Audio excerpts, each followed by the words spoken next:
Ayam yang satu ini katanya punya value yang sangat baik. Sebagus apa sih jika dibandingkan dengan ayam yang lain di kelasnya? Simak ulasan selengkapnya.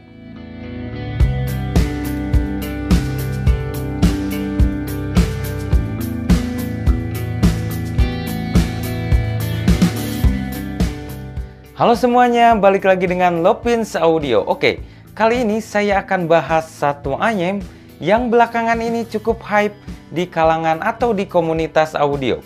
Padahal brand ini masih cukup baru, tapi sudah cukup naik daun. Nah, ini dia EPZ Q1 Pro atau EPZ Q1 Pro. Tapi sebelum lanjut, saya mau ngucapin makasih dulu nih buat EPZ Official yang udah kirim sampel reviewnya. Nah, buat teman-teman yang mau beli gak perlu langsung ke Cina. Soalnya di sini sudah ada distributor resminya. Cek linknya di deskripsi ya. Nah, untuk full unboxingnya teman-teman bisa lihat di bagian video short atau video pendek. Saya juga nyimpen linknya di deskripsi. Teman-teman bisa cek. Oke, langsung saja masuk ke K3S dan perbandingannya. Saya akan bahas keunggulannya dulu nih.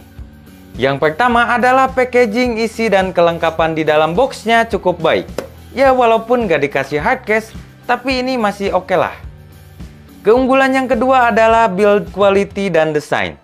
Build quality-nya cukup baik, walaupun bahannya menggunakan full resin, tapi finishingnya rapi, plus modelnya cakep, terutama faceplate-nya. Ya memang kalah solid dengan yang bahannya full metal, tapi tetap bahan seperti ini punya keunggulan juga, seperti lebih ringan dan tidak akan nyetrum ketika dipasangkan ke PC ataupun laptop yang kebetulan grounding kelistrikan di rumahnya atau di kosan kurang baik. Kecuali kalau grounding kelistrikannya bagus, mau full metal juga nggak ada masalah, nggak akan nyetrum. Nah, keunggulan yang ketiga adalah fittingnya. Ini sangat nyaman di telinga saya. Dan tingkat kedapnya juga bagus. Jadi ini salah satu yang terbaik soal fitting yang pernah saya coba. Memang fitting itu subjektif, tapi saya yakin buat kebanyakan orang ini pasti cocok. Oke, masuk ke keunggulan yang keempat, yaitu kabel dan ear tips bawaannya. Untuk kualitas kabel menurut saya cukup bagus, cukup tebal. Kemudian splitter, housing pin sampai jack juga kokoh, menggunakan bahan aluminium. Selain itu juga tampilannya cakep, tapi agak sedikit kaku aja. Kemudian untuk ear tips bawaannya juga menurut saya cukup bagus ya, cukup lembut, nyaman dipakai. Ini bentuknya mirip ke Akustune 807 atau KBear 07. Untuk bahannya menurut saya lebih mirip ke KBear 07. Lanjut ke keunggulan yang kelima, yaitu Q1 Pro ini cukup mudah di drag.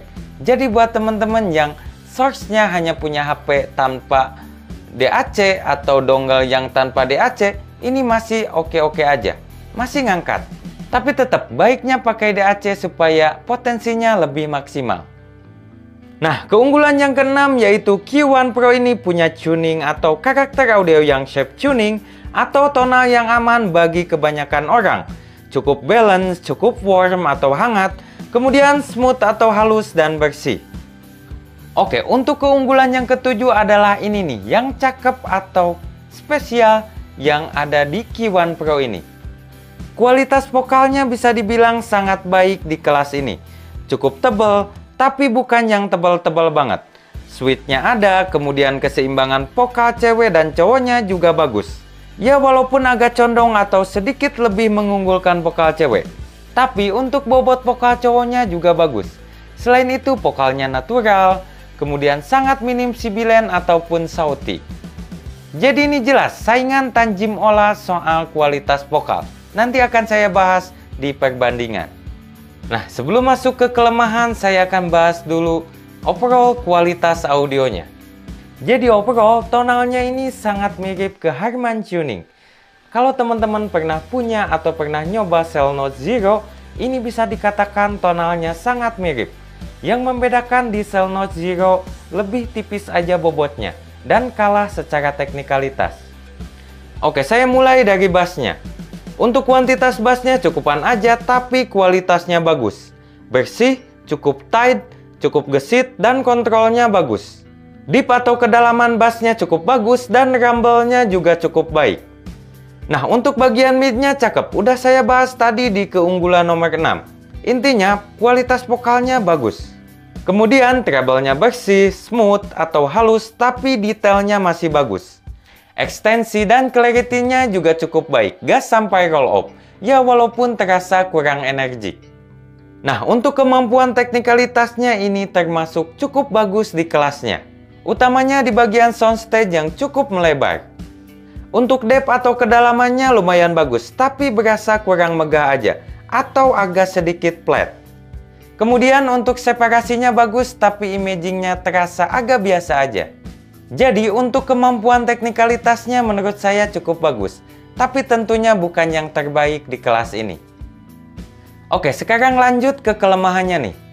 Kelemahan yang pertama adalah dampak atau impact bassnya kurang berasa nonjok. Jadi agak sedikit loyo, ya ini setipikal lah dengan Cell Note Zero. Nah, untuk kelemahan yang kedua yaitu di kemampuan teknikalitasnya.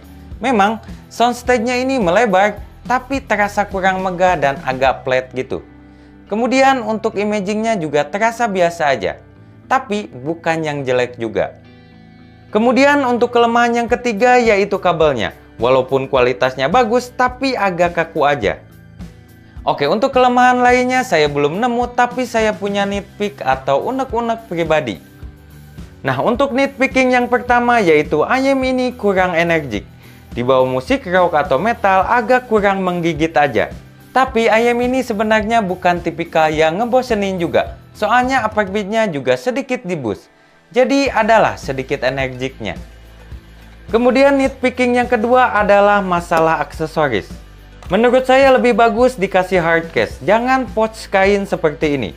Soalnya sayang, ayam yang tampilannya cakep gini dan kualitas audionya bagus, tapi cuma dibungkus sama pouch kain. Jelas ini kurang melindungi. Oke, lanjut ke perbandingan. Yang pertama dengan Tanjim Ola. Ini karena kualitas vokal K1 Pro bagus, maka pesaing utamanya adalah Tanjim Ola yang sama-sama punya kualitas vokal yang cakep. Jadi menurut saya untuk kualitas vokal Tanjim Ola masih sedikit lebih baik, terutama di vokal cewek. Selain itu treble-nya Ola juga sedikit lebih rapi dan ekstensinya yang sedikit lebih adaan. Tapi di sisi lain kedalaman bass Ola kurang atau sub-bassnya roll off alias agak buntung. Juga soal fitting dan kenyamanan jelas K1 Pro lebih baik. Nah, kalau mau dimendang-mendingin lebih baik ambil yang mana? Nanti akan saya bahas di bagian saran. Oke, lanjut ke perbandingan dengan KZ-PR3. Secara build quality, kualitasnya mirip. Yang membedakan PR3 faceplate-nya berbahan metal. Nah, kalau soal desain ini selera aja. K1 Pro lebih ke cantik, sedangkan PR3 lebih ke gagah. Oke, masuk ke kualitas audio. Ini jelas beda. Utamanya di bagian timbre, treble, dan teknikalitas. Nah, secara tuning, PR3 juga cukup balance. Bedanya PR3 lebih bright, lebih cerah, dan treble-nya lebih agresif, juga lebih energik. Sedangkan K1 Pro juga cukup balance, tapi lebih ke arah warm atau hangat, kemudian lebih smooth atau halus, dan punya timbre yang lebih natural. Nah, untuk kuantitas bassnya agak mirip, tapi kualitas dan karakternya beda. Bass PR3 lebih tight, lebih gesit, dan teksturnya lebih terasa. Tapi di bagian mid atau vokal, K1 Pro lebih baik. Bobotnya lebih oke, lebih natural, dan lebih minim sibilan ataupun sauti. Masuk ke bagian treble. KZ-PR3 lebih cering, lebih agresif, dan lebih energik. Untuk detail dan clarity, KZ-PR3 lebih baik. Juga ekstensi treble-nya KZ-PR3 sampai ke ujung. Sedangkan K1 Pro ekstensinya cukup aja, tapi gak sampai roll off juga. Nah, kalau ngomongin soal kemampuan teknikalitas, KZ-PR3 jelas lebih baik. Utamanya di bagian resolusi, transient, dan imaging. Jadi, untuk keduanya ini mending mana? Nah, nanti juga akan saya bahas di bagian saran. Oke, lanjut ke perbandingan yang ketiga dengan SIM-God. Susah nyebutnya. Kalau di bahasa saya ini agak bahaya nih. Jadi intinya dengan SIM-God Anu 200 lah. Nah, kebetulan waktu itu saya nyoba punya teman sebentar. Jadi saya akan bahas secara umum saja. Jadi intinya SIM GOT ini lebih fun dan lebih energik. Bass dan mid bassnya lebih adaan, lebih fun juga, dan punya treble yang lebih energik plus sedikit lebih punya detail. Untuk kemampuan teknikalitasnya pun lebih baik, walaupun gak beda jauh. Tapi soal kualitas vokal, Q1 Pro jelas lebih baik. Vokal di SIM GOT agak lebih tipis dan rawan sibilan. Oke, untuk kesimpulannya simple saja. EPZ Q1 Pro di harga 500 ribuan ini bisa jadi salah satu yang terbaik yang bisa teman-teman beli di pasaran untuk saat ini. Utamanya buat teman-teman yang suka cukup balance, cukup kalem, warm atau hangat, kemudian smooth atau halus, atau bahasa lainnya yaitu yang cukup nyantai. Tapi sekali lagi, kalau teman-teman nyari yang lebih fun, lebih energik, jelas ini kurang cocok dan bisa di skip aja. Oke, masuk ke bagian saran. Nah, kalau misalnya Q1 Pro ini mau dimendang-mendingin dengan Tanjim Ola, KZPR3, ataupun SIM GOT Anu 200. Nah, ini pendapat dan saran saya. Kalau teman-teman mau beli ayam yang fokusnya ke kualitas vokal, utamanya vokal cewek, kemudian suka yang agak lebih netral dengan bass yang agak-agak flat. Tapi soal fitting bukan masalah. Nah, teman-teman bisa ambil Tanjim Ola.